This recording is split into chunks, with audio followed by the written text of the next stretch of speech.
Jaya Radha Madhava Kunja Bihari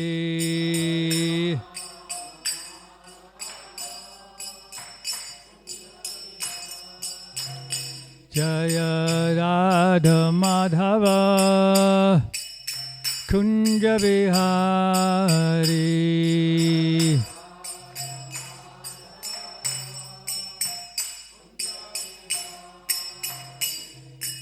Gopi Jana Balaba Giri Baradhari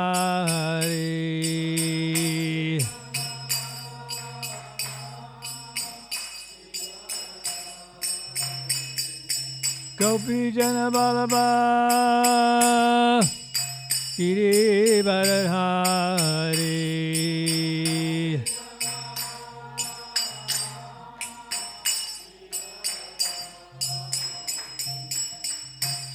Sudanandana Brajajana Ranjana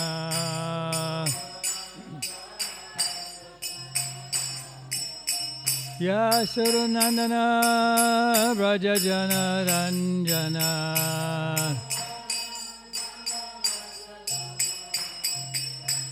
Yamuna Tira Vanachari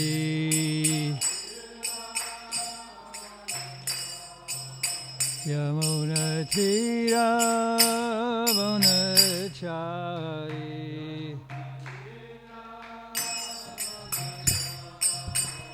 Jaya Radha Madhava Kunja Bihari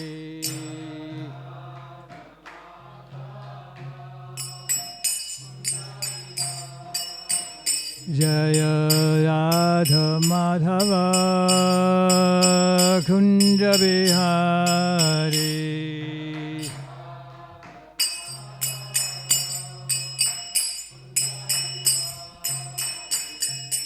Gopi Jana Balaba Giri Baradhari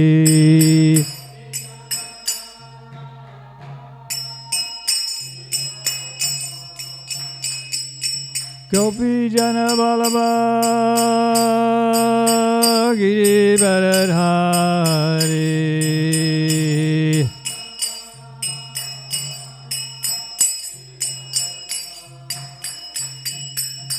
Yasoda Nandana Brajajana Ranjana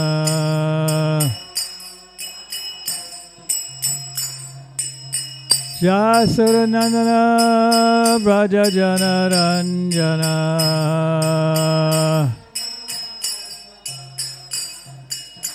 Yamuna Tira Vanachari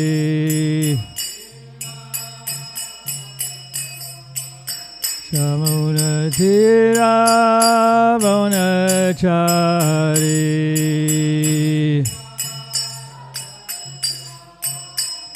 Jaya Radha Madhava Kunja Bihari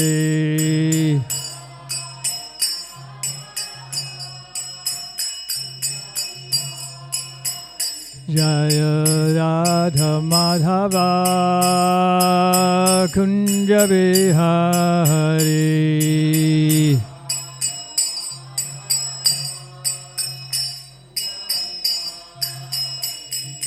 Gopi Jana Balaba Giri Baradhari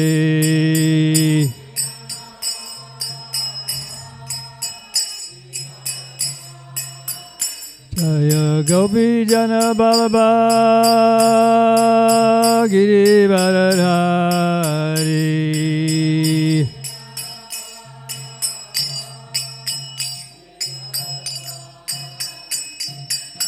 Yasoda Nandana Brajajana Ranjana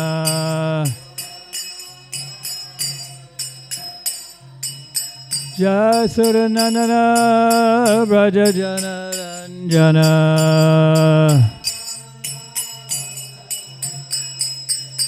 Yamuna Tira Vanachari Yamunatira Vanachari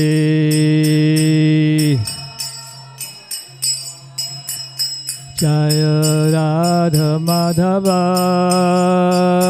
Kunja Bihari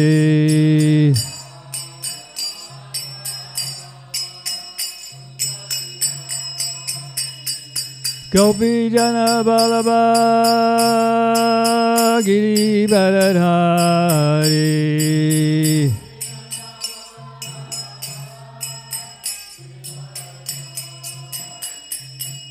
Shasoda Nandana Brajajana Ranjana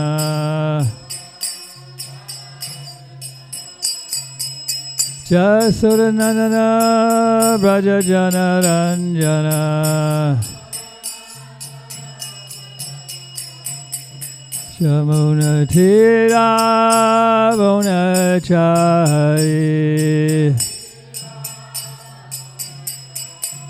Yamunatira Vanachari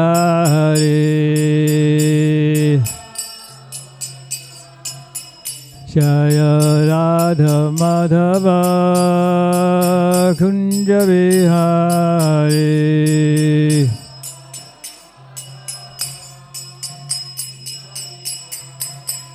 Hare Krishna Krishna Krishna Hare Hare Hare Rama Rama Rama Hare Hare Hare Krishna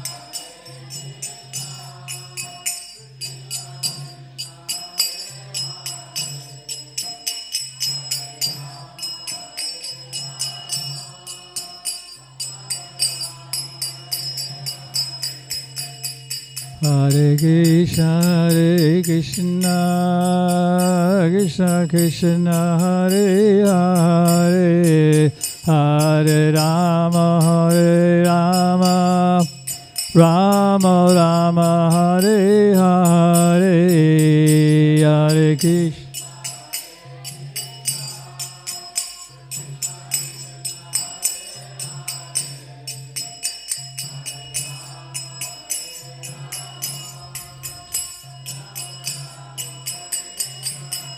Hare Krishna Hare Krishna Krishna Krishna Hare Hare Hare Rama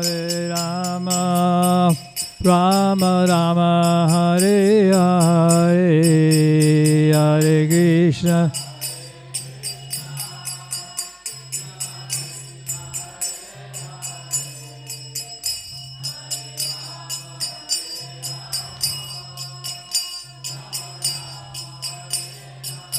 Hare Krishna Krishna Krishna Hare Hare Hare Rama Rama Rama Hare Hare Hare Krishna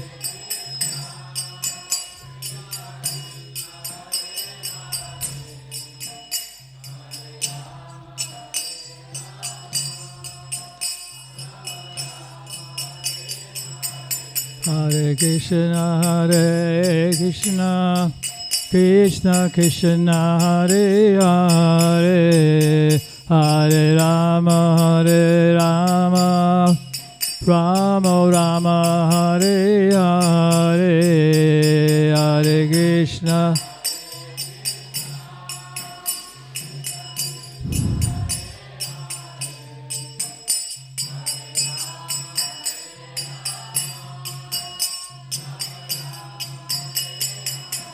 Hare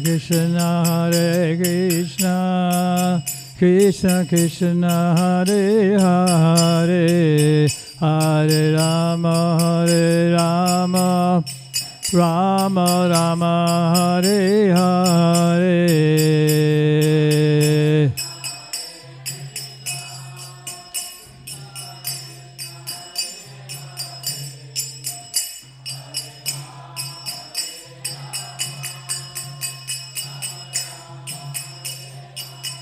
Hare Krishna, Krishna Krishna, Hare Hare, Hare Rama, Rama Rama, Hare Hare.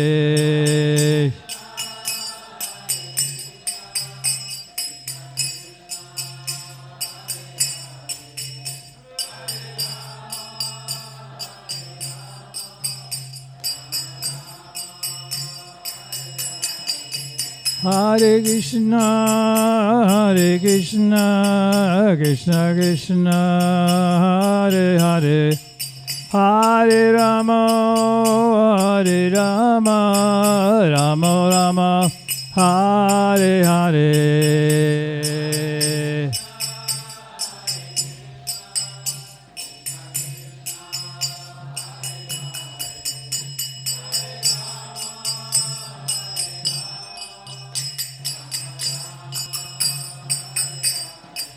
Hare Krishna, Krishna Krishna, Hare Hare, Hare Rama, Rama Rama, Hare Hare.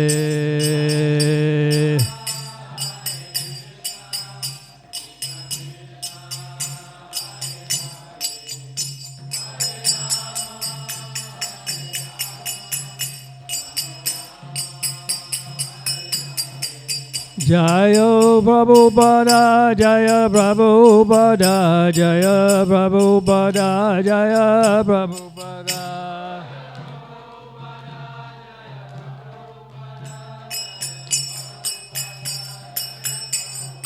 Jaya Prabhupada, Jaya Prabhupada, Jaya Prabhupada, Jaya Prabhupada.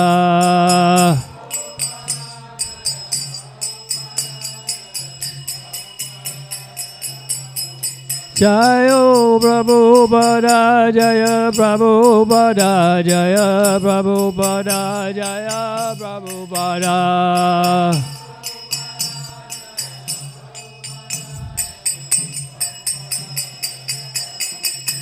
Jaya Prabhupada, Jaya Prabhupada, Jaya Prabhupada, Jaya Prabhupada.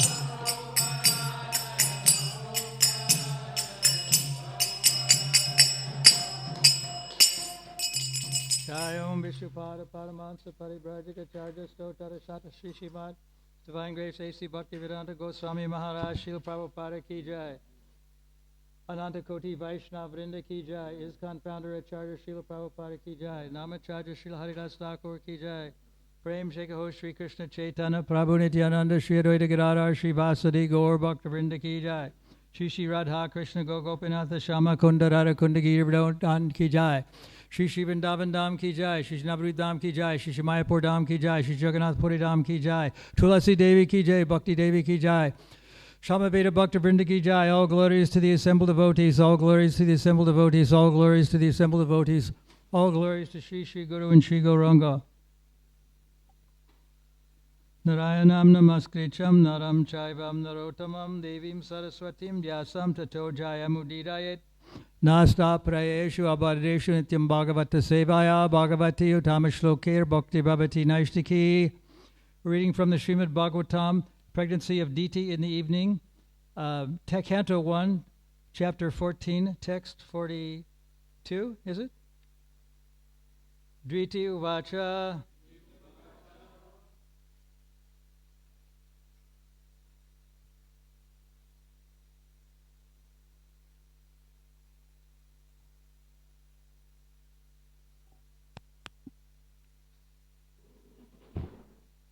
Driti uvacha Vadam Bhagavata Sakshat Sunabudhara Bahuna Asashe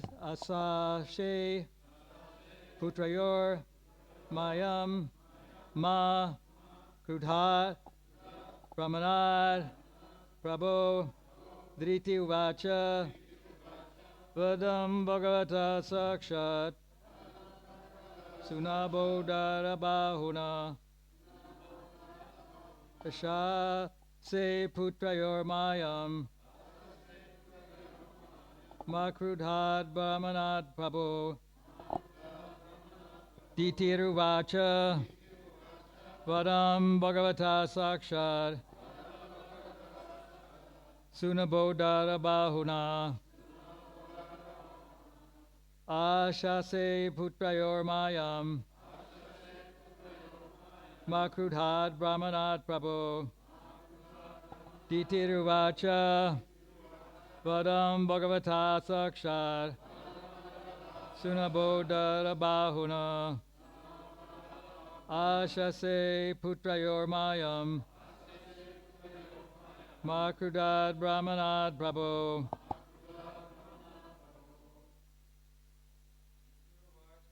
Itiuvacha Padam Bhagavat Sakshat Sunabodhara Bahuna Ashase Putrayor Mayam Makrudhad Brahmano Prabhu Ditiruvacha Bhagavata Sakshat Sunabodhara Bahuna Ashasai Putrayor Mayam Makrudhad Brahmanad Prabhu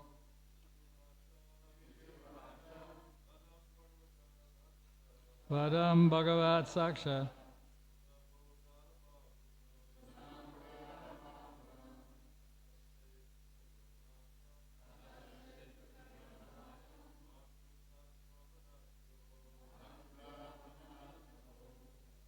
Ladies?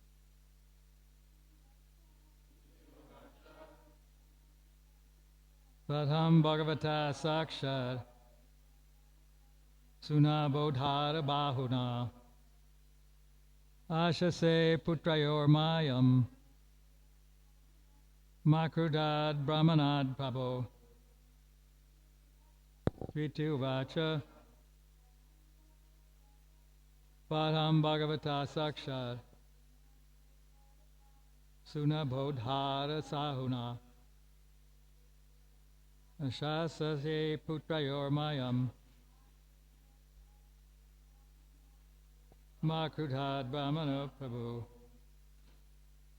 Driti Uvacha Diti said Vadham, the killing, Bhagavata, by the Supreme Personality of Godhead, Sakshat, directly, Sunabha, with his Sudarshan weapon, Udara, very magnanimous, Bahuna, by the arms, Ashase, I desire, Putrayaho, of the sons, Mayam, of mine, Ma, never, never be it so, Krudhat, by the rage, Brahmandhat, of the Brahmins, Prabhu, O my husband.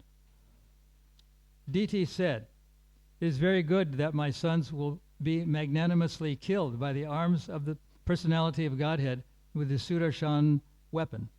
O my husband, may they never be killed by the wrath of Brahmana devotees. Responsibly, Diti said, it is very good that my sons will be magnanimously killed by the arms of the personality of Godhead with his Sudarshan weapon. O my husband, may they never be killed by the wrath of the Brahmana devotees. Purport by Srila Prabhupada. When Diti heard from her husband that the great souls would be angered by the activities of her sons, she was very anxious. She thought that her sons might be killed by the wrath of the Brahmins. The Lord does not appear when the Brahmins become angry at someone, because the wrath of a Brahmin is sufficient in itself. It certainly appears, however, when his devotee simply becomes sorry. A devotee of the Lord never prays to the Lord to appear for the sake of the troubles the miscreants cause for him, and he never bothers him by asking for protection. Rather, the Lord is anxious to give protection to the devotees.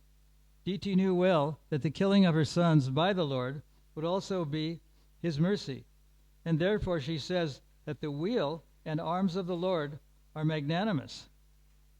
If someone is killed by the wheel of the Lord and is thus fortunate enough to see the arms of the Lord, that is sufficient for his liberation.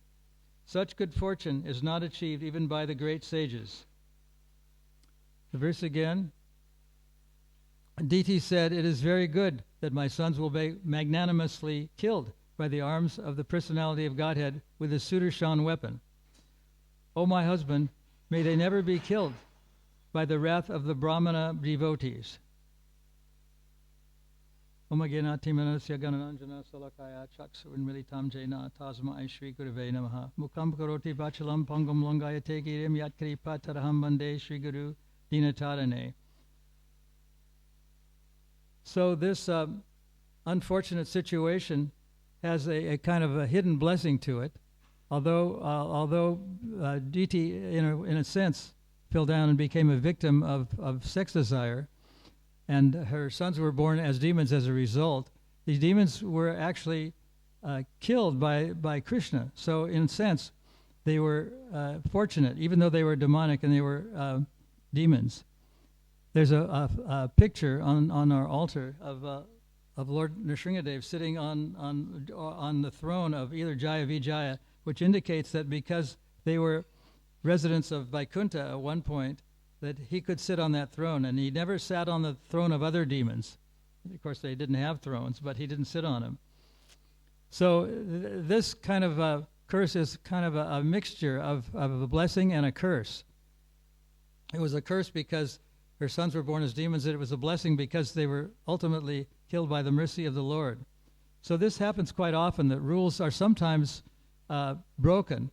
Of course, Diti was an advanced devotee, and even though she had a temporary fall down, you might say, she was blessed by having her sons, which were her own sons, who were demons, killed by the Lord, and therefore they were liberated. So sometimes these curses can be blessings in disguise. When Parikshit Maharaj was cursed by Shringi, the son of Samaka Rishi, he was cursed to die within 7 days. But as a result, the whole Srimad Bhagavatam was spoken. It had been spoken many times before, but it just shows that this sort of curse turned out to be a great blessing. And this also happened when Krishna was attacked by Bhishma on the battlefield of Kurukshetra. Bhishma was attacking Arjuna, but it so happened that when he was firing arrows at him, some of the arrows pierced the body of his driver, Krishna, and drew blood. And this is a sort of very sinful activity, that one is piercing the body of Krishna. But Krishna didn't feel annoyed by these arrows. According to some commentators, these arrows were like love bites from a lover, even though they drew blood and they were very unfortunate. So even though Bhishma was breaking Kshatriya code by attacking indirectly, attacking the driver of the chariot, he was blessed because Krishna took these as a great blessing. And in the end, when Bhishma was almost dead and he was pierced by many, many arrows, Krishna actually came to see him. So he was blessed. And then another incident was with Sanatan Goswami, when he was jailed by Nawab Hussain Shah, where he was one of the ministers. He actually was put in prison by the Nawab, and he got out of jail by bribing the jailkeeper. Yeah, and so the question is sometimes raised that how do these black market type of activities, how can they possess someone who is a very advanced devotee like Sanatan Goswami? So it doesn't happen very often, but occasionally rules are broken. and that it ordinarily is a very abominable thing to bribe somebody, but in this case it was done for Krishna, and as a result, Sanatana Goswami became a very intimate associate of Lord Chaitanya Mahaprabhu, and he was able to go to him, and because he was very expert at diplomatic affairs, he told the jailkeeper that first of all he increased the bribe money by about twice, and secondly, he was told by the jailkeeper that he would be criticized, or maybe he would lose his job, or he would even be executed by the Nawab for letting Sanatana Goswami go free. So Prabhupada says I think Krishnadas Kaviraj writes this, and Prabhupada in his purports in Chaitanya Charitamrita tells about this, that Sanatana Goswami, because he was a very, very diplomatic and very great minister, he fabricated a story that the jailkeeper could tell the Nawab. And in those days, they didn't have bathrooms or toilets, and so they defecated out and they passed water out in the fields. So the jailkeeper was very vigilant, and he would accompany Sanatana Goswami out into the fields. And Sanatana Goswami was partly shackled. I don't know if he was completely shackled, but his legs or arms were shackled by iron chains at one point. And then the story that he told the jailkeeper to tell the Nawab that he very suddenly, when he was in the field, he jumped into the river, and the current in the river was so swift that even though the jailkeeper tried to catch him, he was unable to do it because he was far, far downstream. So this was the story that Sanatana Goswami fabricated, and thus the jailkeeper was saved execution or chastisement by his superior, the Nawab. And Sanatana Goswami went on to become a very intimate disciple of Lord Chaitanya. And then there were other instances of this. Sometimes the gopis gave their, when Krishna feigned that he was very plagued by having a headache, and he was unable to get a cure, he said that, well, ask the gopis if they can cure me somehow or other. So they took the dust from their feet, and they were saying that even they could go to hell for this great offensive act by giving the dust of their feet onto the head of Chaitanya Mahaprabhu. So they were breaking rules in a sense, and what they were doing in a sense was very abominable, because they were young girls, and they thought they could even go to hell, but it would be for Krishna. So because it was for Krishna, they were exonerated from sinful activity. So this happens sometimes. And then another, there's a lot of instances, but there's a few instances. These are minority things that when Prahlad was still around as a young boy, he watched Nrsingadev bifurcate his own father, and unprotestingly watched the whole situation, and it kind of indirectly was approving of Lord Nrsingadev's action. He watched his own father be killed, and ordinarily this is also a very abominable thing. Someone watching his father be killed and not protesting is very, very sinful and unusual. But because it was being done ultimately for Krishna, Prahlad Maharaj was exonerated from getting a sinful reaction. So very occasionally, and on very rare instances, sometimes people break the rules.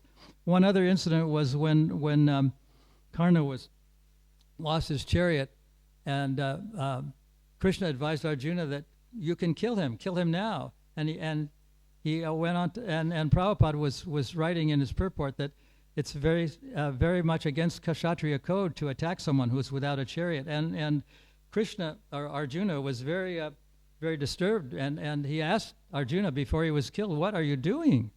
How, in a sense, he was saying, "How are you breaking the Kshatriya code by attacking me? And I'm just on my feet without a chariot." So sometimes these sinful activities or unorthodox activities are acted upon, and they can be blessed by Krishna. It's very rare, but it does happen on occasion. And the last incident was once in Chaitanya Charitamrita, one of Lord Chaitanya's servants crossed over his body to protect him. And ordinarily this is very sinful, to cross over the body of any sadhu, what to speak of Lord Chaitanya, who was Krishna himself. So now I have to tell a little bit of an incident that it's a bit of a walk down memory lane about how the song Govindamani Purusham came into existence. It was recorded in a recording studio called Trident. We called it Trident. It's like Lord Shiva's Trident, spelled like that, Trident, Trident Studios. Probably doesn't exist anymore, but it was very modern, and it was done in that studio in a place called St. Anne's Alley, which is just off, almost in the center of London, off of Tottenham Court Road, near an underground station called Gouge Street, and it's just about 300 meters down the road, and it's called St. Anne's Alley. And the British, having a very bizarre sense of humor, used to call it Sin Anne's Alley instead of St. Anne's Alley. Anyway, the recording studio was slightly in underground. You went down a long stairway to the studio, and the studio was approximately 1.5 times the size of this room. Very state-of-the-art, very modern. It wasn't recorded in EMI studios where the Beatles made a lot of their recordings, but because of contracts that George Harrison had with EMI or whatever, the recording was done in a different place called Trident Studios. At that point in time, Trident Studios was a very modern, very well-appointed and very modern, under one flight down recording studio. And the background of this was that George Harrison one day came to Berry Place, and this was about a year and a half after the Hare Krishna Mahamantra was released on Apple Records. And he came up with his guitar to Berry Place. That was where the original temple in London was located, in Berry Place, with his guitar. And he asked the devotees, I was there with Jamuna and Gurudas and a few other people, what are you guys doing these days? And so we told him that we were chanting in a place called the Arts Lab, which was one of the few places in London where hippies could gather. And so we sang to him this Govindamari Purusham, just like we did at the Arts Lab, which was about 2 blocks away from Berry Place, and almost in the very geographic center of London. In the very geographic center, Oxford Street crosses Tottenham Court Road. That is the very geographic center, and there's a very tall building there called Center Point, which had fountains in it, and it was unoccupied. It was about 50 stories tall, and that's a whole other story. But just very near that was St. Anne's Alley or Trident Studios, and one of the reasons why they called it Sin Anne's Alley was it was very close to the red light district of London. That was very near where the temple is now located in what they call Soho. And in the Soho section, which is about 20 square blocks of England, there's a lot of prostitution, meeting, gambling. The casinos are very brightly lit up, all 24 hours a day, especially at night. And there's a lot of meat being served in all the restaurants, and it's just a very sinful place. So anyway, after when we were saying this to George, he decided that he would make on his guitar chords to this song. So I don't know if you know anything about music, but the chords were C minor, B flat major, A flat major, B major, and C minor again. Govindamari Purusham. And if you listen closely, you can hear the instruments. It was a very big room, not very huge room, but about maybe 1.5 times the size of this temple. And in it was there was a flute player named Hari Prasad, who at that time was a very famous flute player. Violins, violas, cellos, orchestral bells. They were tubular bells that hung down from a horizontal beam. And then there was a harp to give it a kind of celestial flavor, and a Hammond organ. And there were about 20 voices.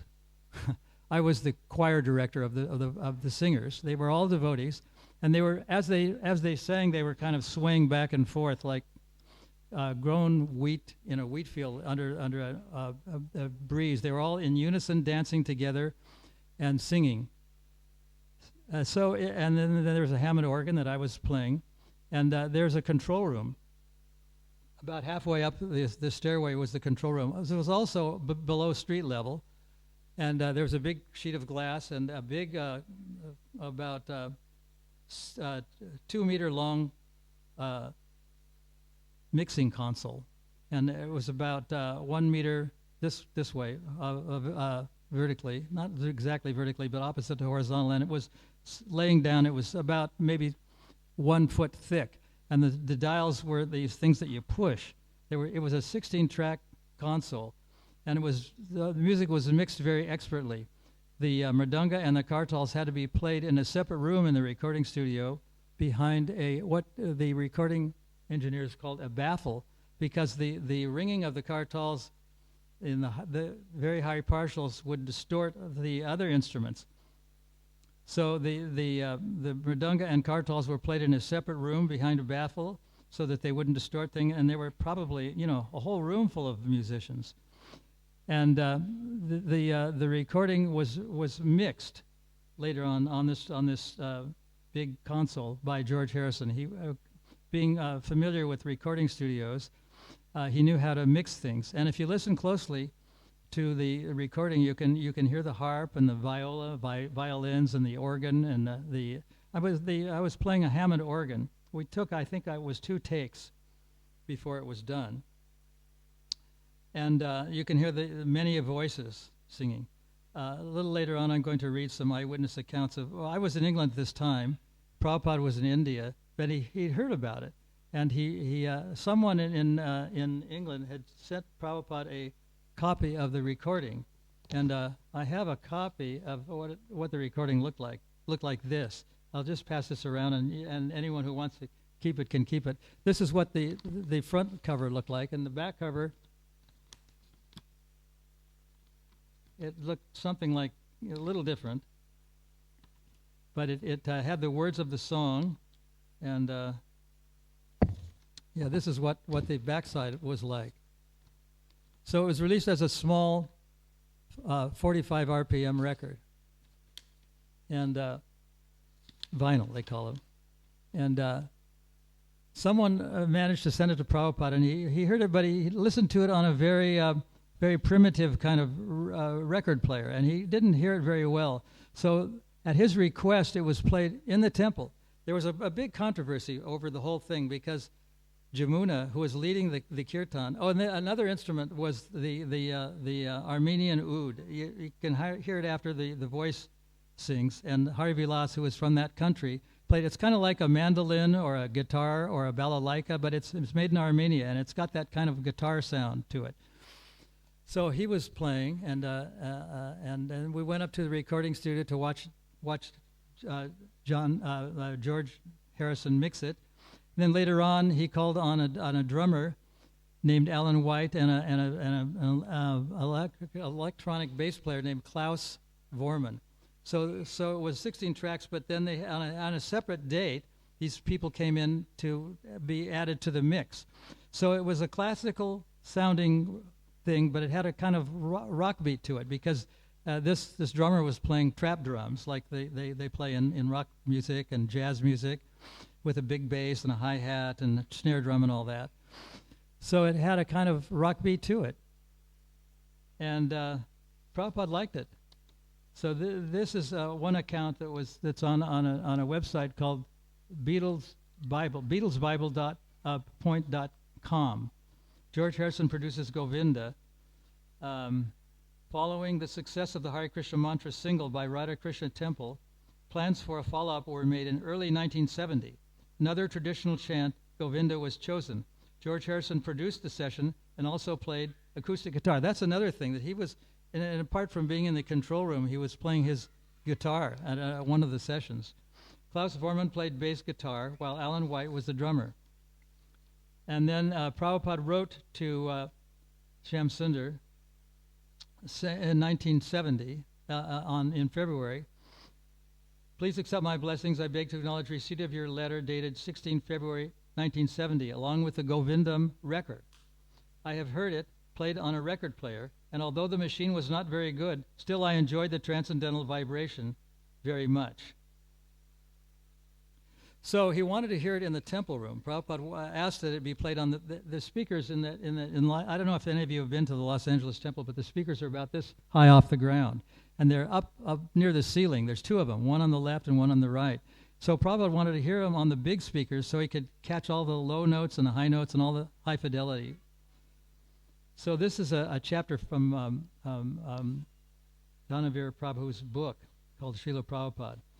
The next morning, a moving experience takes place. Srila Prabhupada enters the temple room from the side door, and as soon as the deity doors are opened for greeting, an audio cassette tape of the Govindam plays from the new London album. It's played for the first time over the sound system. Govindam Adi Purusham Tamaham Bhajami. When the altar's folding doors are opened, robust clouds of fragrance billow forth from the frankincense and myrrh incense smoldering upon 2-inch round charcoals. His Divine Grace leads the devotees in slowly offering full prostration before each of the 3 temple altars. Dutifully taking his seat on the red velvet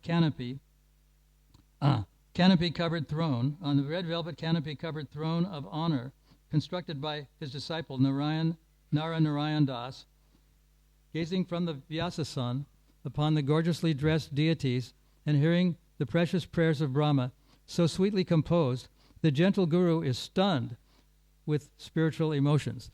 I mean, the controversy was that that Prabhupada, first of all, that it shouldn't be played in the temple because, after all, it was produced by a karmi.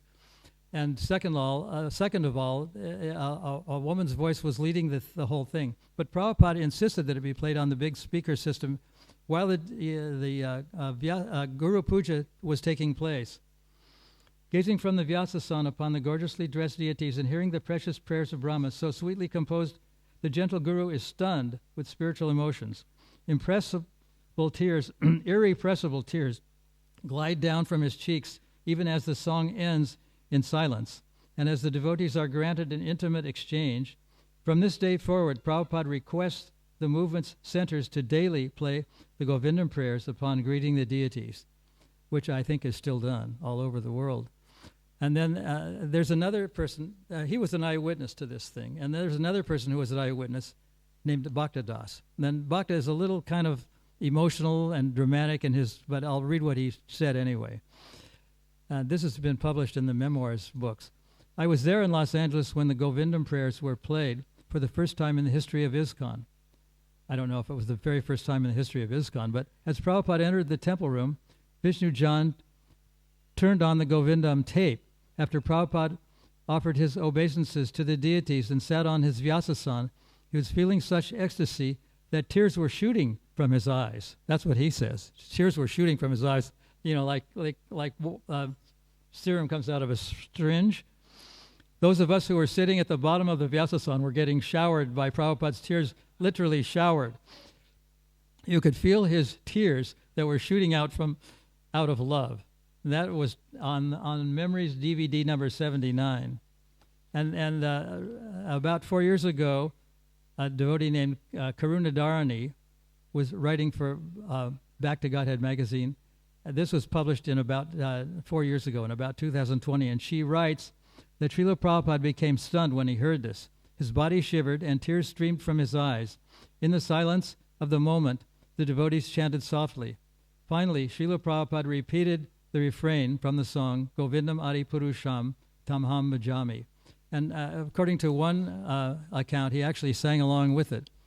And then, in 1975, I don't know when this took place because probably it was actually not, it took about 6 months for it to be released from the time it was recorded. But another devotee wrote to Prabhupada and he said he didn't like the fact that it was played in all the temples. Prabhupada was in India at the time. I was in England and there were a lot of devotees in New Dwarka in Los Angeles. So he writes to him, please accept my blessings. I'm in receipt of your letter dated December 2nd, 1975. No! Exclamation point. You have made some discovery. All along you have been hearing the recording of Jamuna Devi, and now you want to change it. It is not ordinary singing. And this phrase is, he says, it is concert, is an important phrase. It is concert. Many people are singing, so it is not bad. Just like Sankirtan, many voices are there, men and women. So it is the same thing, Sankirtan. I approve of it. Here in Krishna Balaram Temple, he was in Vrindavan, we are hearing the same recording every morning. So if it is good here, why not there? Question mark. I hope this finds you well. That's the end of the letter. And then there was a conversation that took place between Prabhupada and some devotees in Mayapur on March 20th, 1977. Tamal Krishna says, John Lennon, Govardhana record playing in the background, Prabhupada, sounding physically quite weak. At that time, I used to come to Conway Hall. It took at least 1 hour. Then they inquired. In that car, I was singing with this tune, Govindam Adipurusham. So they adjusted this word, George, Mukunda, and ... Tamal Krishna, Jamuna, Prabhupada, and took up this tune. I was repeating. They were chanting within the car while coming from Conway Hall. This is intelligence, Prabhupada, Tamal Krishna. Not to do anything new, simply to explain in one's own way. Prabhupada, this song was favorite to me since very, very long time. Pause. This album was very popular in Europe and America. And then another conversation, he said that this song was favorite to me since very, very long time. This album was very popular in Europe and America. So those are some of the reasons that this was very much liked by Prabhupada, and the main reason why it is played in all the temples all over the world. So if anyone wants to add anything or ask anything, now is the time.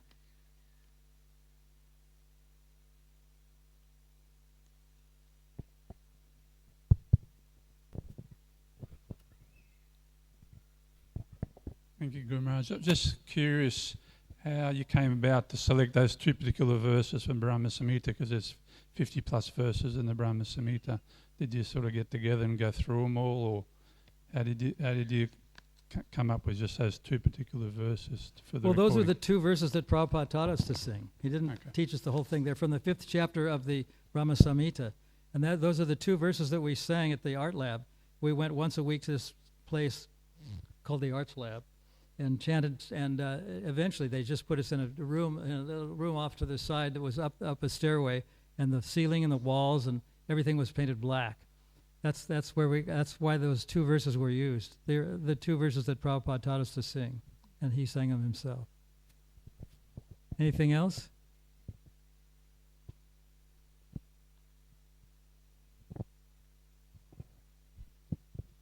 Any other comments?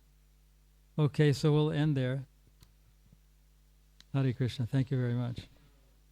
Mukunda Maharaj ki